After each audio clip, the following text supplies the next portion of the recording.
gone through some things that I can't even talk about, but they're the most tragic, saddest things I've ever been a part of in my entire career. And that includes multiple years, serving in the Army in Iraq. And so, yeah, you just don't prepare for that. You don't prepare for the grief and the trauma. Constructing your life is about much more than just building a bank account. Each week, join mindset coach Austin Linney as he interviews guests who are constructing their dream lives and impacting the world around them on a daily basis. If you're an entrepreneur or wanting to start a business, or you just want to hear motivating stories of how others have overcome the odds, you are in the right place. And now for your host, Austin Linney. Hello, everybody. Welcome. We've got my man Nathan in the house. How are you doing, sir? I'm doing well. Awesome. Good to be here, man. I'm doing good, man. You perplex me. You've had a couple different careers, and then you went from working for this scale machine to buying your own company. So there's so much to unpack here. Plus, you're one of the smartest people I've ever met, too. When you started talking about AI stuff in Dallas, I was like, I don't know what's going on with this guy, but he knows a lot about software and other stuff. So why don't you start your story where you want to kind of tell the listeners a little bit about yourself? Yeah, man. Happily married, been married for over 21 years.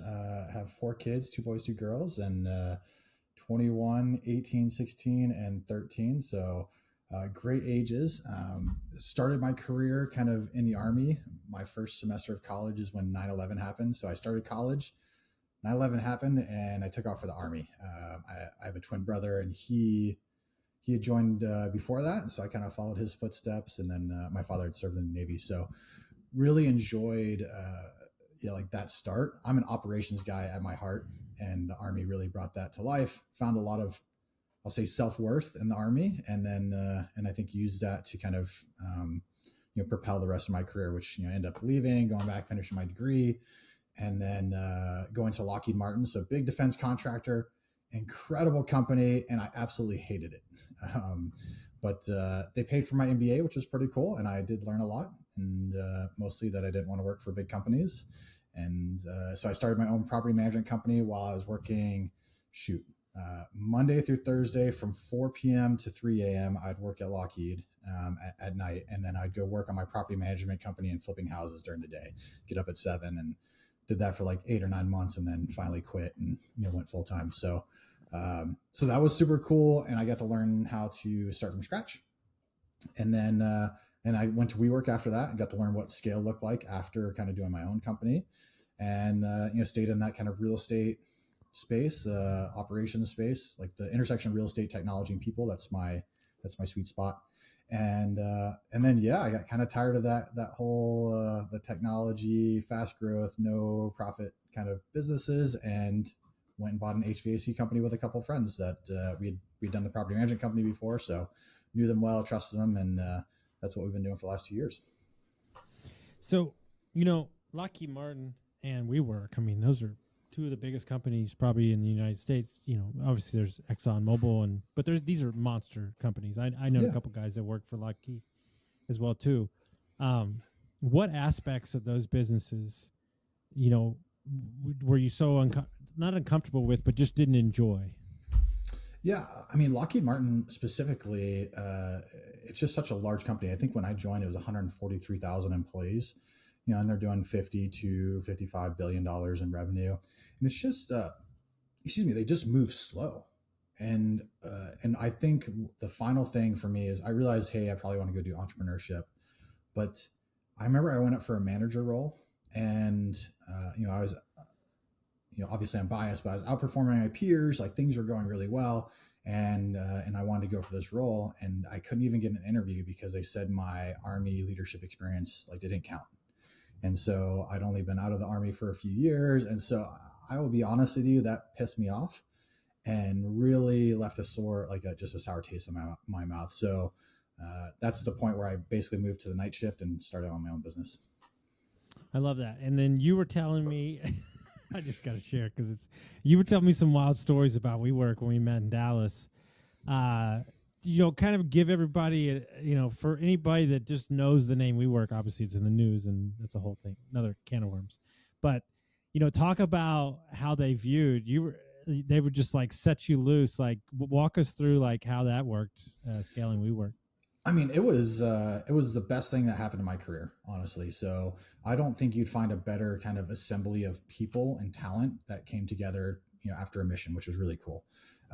You name any role in like any company, I bet I could find someone as good or better at WeWork that I knew there, which is really like that's telling about who was attracted to that mission. But I mean, honestly, I got the job like running head of operations for the Southern U.S.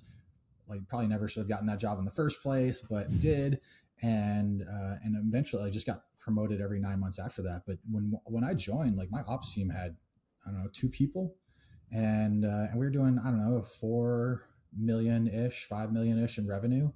And by the time I left 3 years later, I'd gotten promoted to general manager, so over everything for that region, and we were on our run rate was 220 million at that point. And so hired hundreds of people, opened tons of locations. Just, like the one name drop I do is I got to sit down and negotiate real estate with Jerry Jones, it was just super cool. It's fun and really interesting. And him and his family asked so many different questions, just really concerned about their brand. And then ultimately what they did was they did not do any real estate deals with us, and they went and created their own co-working space, and they stole my leader from Dallas Fort Worth to go run it. So, thanks, Jerry. Yeah, that's how they do it, baby. That's how they roll, man. So that's how they roll. Now you know why they were asking those questions. Yeah. Yeah. Well, it's just, I mean, it was at the Star, which is their new headquarters in Frisco, Texas, and yeah, it was just really, it was fascinating to see what they cared about and what mattered to them. And we got to tour them through Plano, our location there at Legacy West. And so, yeah, it was, I feel like I got empowered to do things that most people wouldn't have the chance to do. And, people said that WeWork is one of the easiest places to feel like a CEO. And I absolutely believe that. I like the things I got to decide and push forward and really build was absolutely incredible. So, it had its challenges and its things that didn't work out, and everyone's seen the headlines, I think, but for me, it was an unbelievable path and journey, and like the people I met there were some of the best I've met in my life. Guys, let me take a minute to tell you about my buddies over at Lead Hub, Ben and Aaron, the best humans I know. Not only are they amazing at marketing for trade companies, but Ben started his HVAC company in his garage, sold it for multi-million-dollars. So when this guy talks, I listen. When we took over Dietz Mechanical, we had 22 reviews in 22 years. In 7 short months, we went from 22 reviews to 107. We went from a 4.2 to a 4.7. We tripled our Facebook presence and we tripled our calls. If you're an HVAC, plumbing, electric, landscaping company, and you're looking for a no BS approach to marketing, you're looking for people who have done it before, you got to go to leadhub.net. When I was finishing out my hospitality career in San Antonio, I worked for a billionaire who launched the Pearl. Nice. And, I opened that hotel. I ran the food hall. All the drinks are mine. A lot of the big wigs we had up there were some heavy hitters that had been in Chicago, New York, like big scene. When you operate at that level, and this was a legacy play for him. He sunk so much money into it, but he was trying to bring plazas back to America, like that family oriented kind of like understanding, right? But to watch the people be paid at the top, to watch every detail mattered on a large scale operation like that. It really taught me, and I'm curious your thought when you work for WeWork and these other big companies, it taught me what like true definition, like there's a whole nother level up there that a lot of people don't understand. Yeah, no, absolutely. Like obsessing over, when someone came and visit WeWork, if they were a very, very senior leader in the C-suite, I mean, every single thing mattered. The volume of the music in the conference room, any streaks on glass, any dirt anywhere. Did you know their name? Like customers when they came in, do they have their logos in the right place? Do every single little thing? And I think that it's that kind of fanaticism that actually gets them to where they go or want to go, and it doesn't always end in the best way, but it's like the necessary characteristic, right? You just have to. Totally. So you're at WeWork. You got your guys that you did the property management company, and you say, "I'm gonna go buy an HVAC company." Was that the market or the type of business that you were looking for? Did you look for a couple different ones? Yeah, we are open to home services, in general. So we had a thesis that we really wanted to be able to do some kind of technology play on top of whatever we're going to do, skilled trades. But we got really serious about the criteria we wanted. So after being at WeWork, and then I went to a kind of a tech-enabled brokerage focusing on leasing multifamily spaces, and both of those are needed, but only to a certain extent. And so I wanted something that was needed, necessary, that was urgent. Kind of came from my roots because my degree is literally facility management, property management, and like construction essentially. So I really like that space, and I'd spent a lot of time as a facility manager at Lockheed Martin, and obviously doing the property management company. And so I dragged all the guys from the property management thing to WeWork as well. So we did that together, and then we were looking at companies for years, honestly, trying to figure out what we're going to do, and we just kept getting outbid for larger companies. So we had this thesis that we wanted to do HVAC because it had the highest percentage of recurring revenue based on like maintenance contracts or club memberships that they have. It's relatively simple. It doesn't mean it's easy, but it's a simple business as far as like, at least in residential in a certain geography, like it's usually the same like 10 to 12 things over and over and over again. It's a thermostat, it's a capacitor, it's a fan motor, it's a blower motor, it's a board, right? And so I like the finite approach to that of inventory control and efficiency and all those things. And then just thinking about like how we could like take the hospitality I learned at WeWork and really bring it into home services where you don't see it, because home services in construction is the second most complained about industry in the whole country. So only behind automotive repair. So like that's the only one that is behind. And so like when you look at this list on from like the government, it shows like literally scams, like financial scams, are still ranked lower than home services as far as like complaints and everything. And so I think that's super funny. So we were like, okay, that's a space for opportunity. And then we love the idea of kind of like making the trade sexy again. I think it's just like really highly dignified skill set. One of my partners, he spent 2 years on a church mission in South America, and down there it was always a choice that was with similar dignity, like go to school or learn a skill, and they were never looked down upon. And I wish that was something that was a little more true, here in our country. Totally. You bought a little smaller. You talked about that when we were in Dallas than most people typically would. Kind of what's your pros and cons of what net income did you buy at, and then what's your kind of pros and cons of what you've seen? Yeah, I mean, it's so painful. So we bought at like $1 million-ish in revenue. Net, I mean, at that time it was probably like 200, 250-ish. Who knows what the real number was? Like you just never know with these smaller businesses sometimes. But he ran a good shop had it for 20 years, did a great job, really had a great brand. Really liked the owner. And so like that was good, but man, $1 million in revenue is so painful. And for us, it was really hard because it was much smaller than we wanted. We really wanted to be at that 5 million plus revenue. We just kept getting outbid by, lower middle market private equity and, other people doing roll-ups. And so we figured it's better to be in the game than to be talking about the game. I don't want to be just someone who's talking about crap. And so we want to be doing. And so we pulled the trigger on this small guy, and if I had the chance to do it again, man, I probably would have held out a little longer for a bigger one. But I mean, there's no substitute for having the phone ringing day one, which is really nice. And so after 2 years, we hit about 3.6 million this year, or for last year, and trying to get much bigger and add plumbing this year. So compounding takes time, and we're certainly compounding. It just it definitely takes more time than you'd hope. So what was, I'll start with one question. What was harder than you thought before you bought the business? Well, there's like knowing and there's living. And I people are going to be the hard part of this. Like finding technicians is going to be hard, holding them accountable, building a culture, truly defining who you are as a company.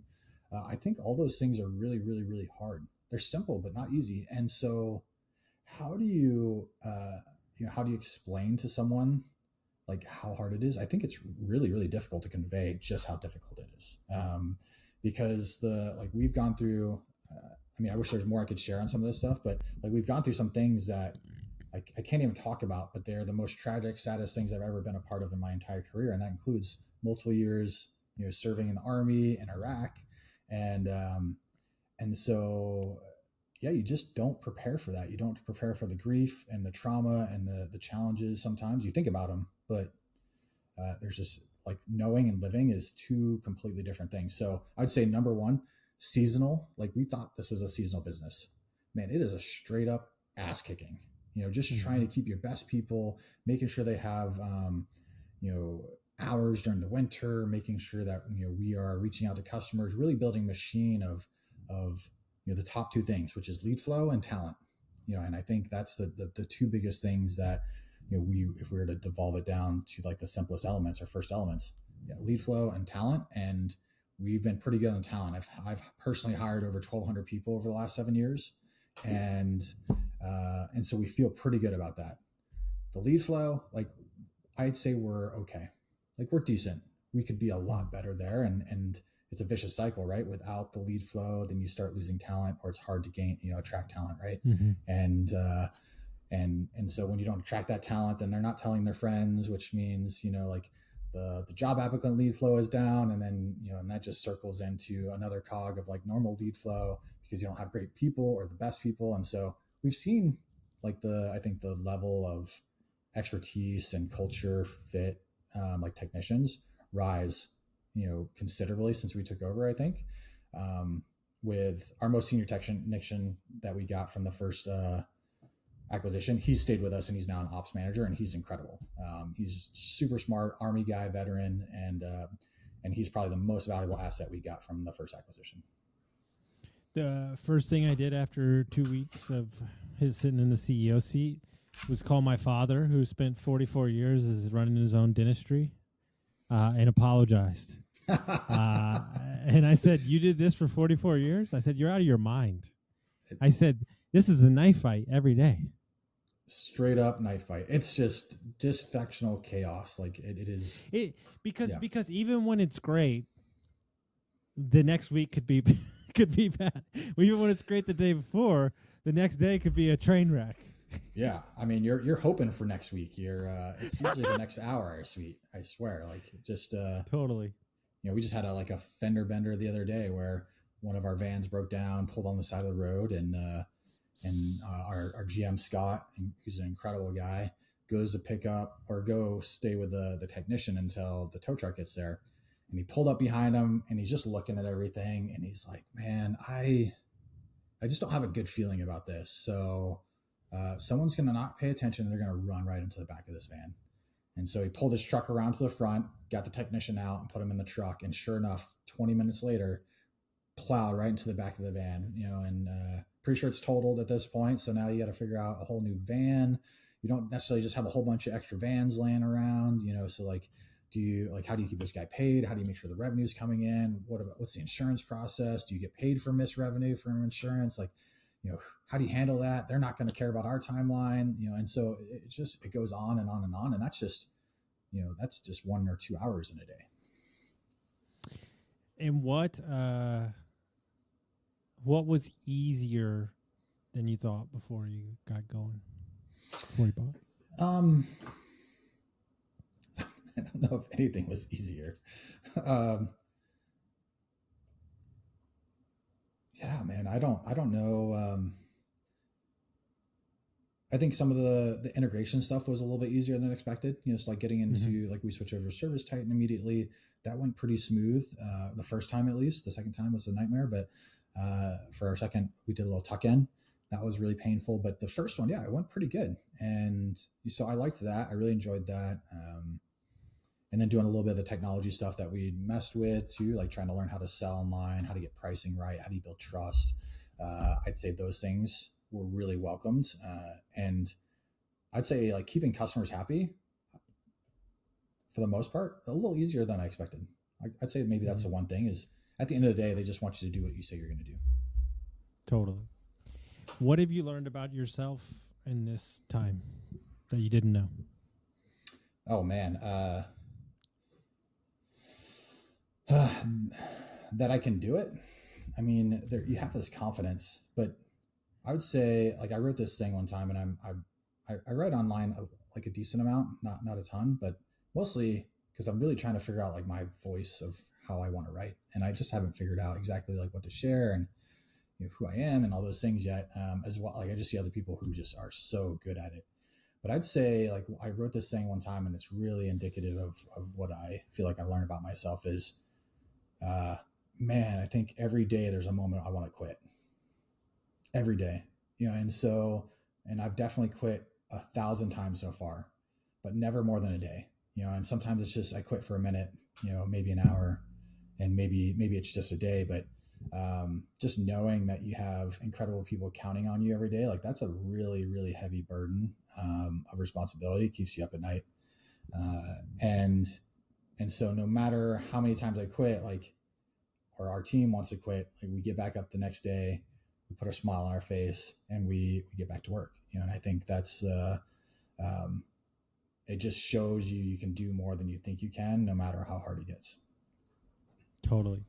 And so, what I want to spend the last half of you wrote this you wrote this tweet or whatever you want to call them. I don't even care. But you wrote this thing, and then all of a sudden, like you don't have enough going on, you built another business, which is, even though I wasn't in the military, they wouldn't let me in. That's a whole nother can of worms I have never really shared. I have metal plates in my face, but Wow. a lot of my staff, 60% military.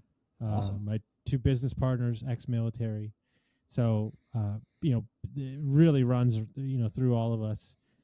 So walk us through kind of what I think is going to be honestly your legacy, which is just such an impact for the community at large. Yeah. So to your point, I wrote, I guess just going back to the HVAC company, not even doing 4 million, there's four of us. It's just not big enough to support all of us. So how do I make sure I take care of the family? I got those beautiful kids, and like, turns out they want to eat every day, like multiple times and stuff. And so, how do I keep the quality of life that we've kind of built along the way? And so, so Scott, he's really our GM, really steps into that role. I step away from the day to day, and and then I asked some questions about it, basically, because I shared that I'd stepped away, and people were really interested in the idea of like, oh, you have a GM. What does that look like? How'd you do that? And so I just asked like, okay, who's interested in being operators, and who wants to hire operators? And literally ended up with, I think, 52 sales meetings from this, or follow up meetings from this. Candidates and business owners and all these people really interested, and so like that was a catalyst. And so I talked to a lot of people, went through that, really figured out whether I wanted to do this or not. I think that was the biggest question for me, is like, do I really want to pursue this or not? Do I just want to try a few? Like, what's the deal here? And it just wouldn't go away. So it just wouldn't go away. People just kept DMing me like, hey, I need to hire a GM, or hey, I got an ops manager, or hey, come meet this person. And I hadn't even really focused yet on like veterans, which was going to be, that's more my calling card of where it's going to go. And so at some point in, I think, October or November, I was like, all right, I'm going to give this a real shot and actually go after it a little bit. And so I did. And for me, like, I'm really mission oriented, like I learned that in the Army. That was a beautiful thing about that. I don't know if there's many organizations that do purpose and kind of mission better than the military. And so, like, what's the purpose here? Well, number one, I want to do better than what I got when I came out of the Army. And so my story is, like, I was a high performer. I was enlisted, so I didn't have a degree yet, but I probably top 5% as a staff sergeant in the Army, and the best job I could get was $11 an hour.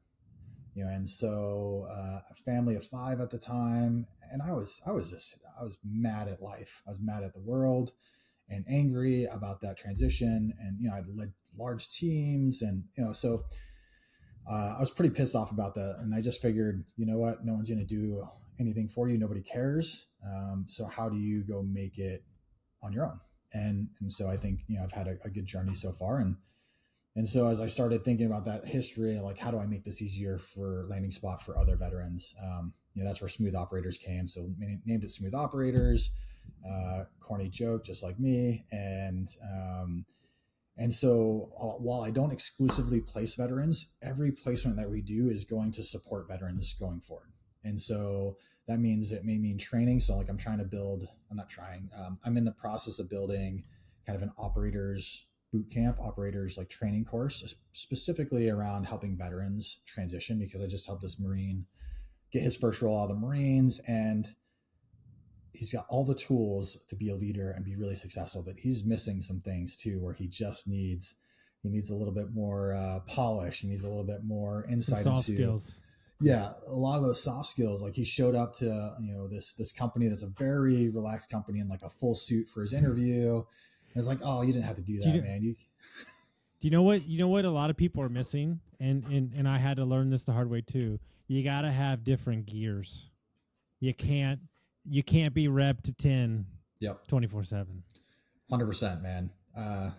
Like urgency without prioritization is just chaos, So like this whole idea came together of, okay, I want to focus on placing veterans. I want to, no matter who I place, I wanted to support and help veterans. I'm a veteran. My twin brother's a veteran. My dad's a veteran. Two of my other brothers are veterans. One's a doctor in the Navy, and the other one was in the Army with me. And so, how do we do better for other veterans? And so, I love the small medium business sector. I love blue collar businesses, like both the ones that we run and are part of. And so, knowing the operations space specifically, like how do we make that make that our niche essentially. And so that's what we did. So Smooth Operators really focusing on operations type leadership roles and placing veterans wherever we can. So far this year, we are the unofficial number, because the last guy hasn't actually started yet, but he signed his offer. So 5 veterans placed this year so far out of 5 roles, which is really exciting. And my goal is to place 50 veterans this year, whether informal, formal, whatever. And I'm keeping a scorecard that I'm sharing and posting each time I place a veteran. So right now, Marines are kicking ass with 3, and then Army's got 2. So that's that's kind of the short of it. Well, I think what's exciting for me, especially for my guy who dropped out of college 3 times, is we've become a society, especially recently, where the merit of the human, meaning the integrity, the work ethic, the follow through of said human is not predicated on whether or not they have a degree next to their name. And because of that, we've now opened up the avenue to bring in great people with a purpose.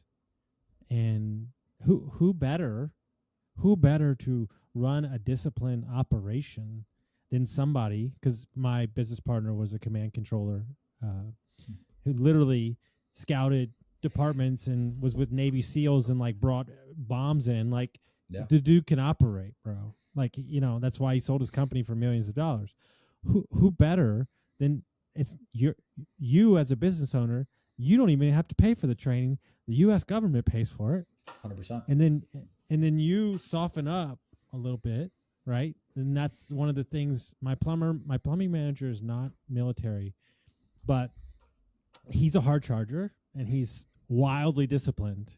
And I had to explain to him, you got guys that were building construction a couple months ago. They'd never been a plumber. You gotta soft-hand it a touch. And then since we did that conversation, it's been great. It's been amazing. But I think this idea has so much merit to it. I can't wait to introduce you to a gentleman named Kyle Stanbro. He actually just went public with his 7 companies. He's in private security, among other things. He does this separately, different. He helps guys get sober or like back on their feet after they've got out of the military and can't find their way. Love that. I brought this up to him, and I brought this up to Ben. So I can't wait to have a meeting in Texas where we can sit down and talk about how we can do this and create something. And I want to help if guys are having trouble with addiction or anything like that. Like, I want to jump in there. And there's just they need it, right? They need this thing, and there's a lot of people that are gonna benefit on the company side from having an amazing, disciplined, driven human being ready to go. 100%. And a new kind of a program that I'm working on as well. I don't know if you've ever heard of, but the DoD offers this program called Skill Bridge, which is essentially a 6-month capstone internship for any member of the military, where they can go out into a civilian company for up to 6 months, and the military pays them the whole time. And so you can't even pay these guys during that time, so that they can find an incredible opportunity to land on their feet after the military. And so, there's companies out there that, they do charge something to help facilitate that. And, honestly, working with the government's kind of a nightmare. So there's a lot of training plan, like a lot of good intentions that, end up just being a pain in the ass. But, it's something that we're working through, my brother and I, trying to figure out, like, how do we, foster this and give opportunities to more people? Because, if you had the chance to test, like try out, and learn with a veteran coming out for, let's say, like a little more than minimum wage for 6 months to see if they'd be a great fit or not, like that's a pretty incredible opportunity that you could take a chance on, where you might not do that if you're paying them $100,000 or even $60,000 or whatever the number may be. So something I think that's really powerful and not taken advantage of yet enough. I love it. If people want to track down this information, they want to reach out to you, how would they do that? Yeah, Twitter is probably the best place. I'm at Nate Lenahan, Nate spelled N and the number 8, because I'm super cool. And then Smooth Operators, we are building the website right now. So smoothoperators.co. We couldn't afford the com, so we just got the .co. I've had a bunch of people just throw the M on the end there. I'm like, guys, we're not that big a deal yet. We're not bougie, bro. Yeah, we couldn't afford the M, so don't add it, please. I love it. Guys, I really like, there's like 2 things in my life I wish I would have done. One was be in the military, because I would have been really good at it. My grandfather said 2 things are going to happen. Well, first of all, he gave me this piece of advice. He said, don't volunteer for shit, ever. He told me a story. He said he was in boot camp before Vietnam, and they said, does anybody want to be an architect? And a guy raised his hand, and he cut grass with scissors for 3 days straight. But he said 2 things are going to happen. Either one, you're going to be the strongest person there because you won't shut the fuck up and you're doing push-ups all day, or you're just going to shut the fuck up. He goes, either way, it's a win. That's what he told me. The second thing that I wish I would have been was born from New Jersey, because I would have been a great mob guy and a mayor, like, for sure. But that's why I'm so passionate, right? Because these guys, and I don't want to get on my soapbox here, but these people are trained to operate. They are trained to deal with stress. They are trained to deal with things. That's why this message is important to me. It's important to my business partners. And so that's why I want to get it out there. So if you know somebody, or you have a young kid who's in the military now looking for something later, definitely reach out to him. And we'll post that in the show notes, and send this to a friend, and we'll see you next time, guys.